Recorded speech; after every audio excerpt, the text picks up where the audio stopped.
ये बाइबल का एक बहुत ही प्रसिद्ध और गहरा दृष्टांत है जिसे यीशु मसीह ने अपने पहाड़ी उपदेश के अंत में दिया था।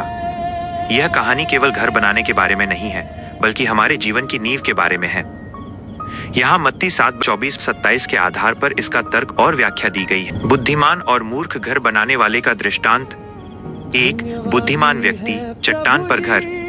इसलिए जो कोई मेरी ये बातें सुनकर उन्हें मानता है, वो उस बुद्धिमान मनुष्य के समान ठहरेगा जिसने अपना घर चट्टान पर बनाया। मत्ती 7:24 तर्क। यहाँ चट्टान का अर्थ है परमेश्वर के वचन पर अटूट विश्वास और उसका पालन करना। बुद्धिमान व्यक्ति वह है जो केवल उपदेश सुनता नहीं है, बल्कि उसे अपने जीवन में लागू भी करता है। जब जीवन में विपत्तियां, बारिश, बाढ़, हवाएं आती हैं, तो उसका जीवन स्थिर रहता है क्योंकि उसकी नींव मजबूत है। 2 मूर्ख व्यक्ति, बालू पर घर। परंतु जो कोई मेरी ये बातें सुनता है और उन पर नहीं चलता, वो उस निर्बुद्धि मनुष्य के समान ठहरेगा जिसने अपना घर बालू पर बनाया।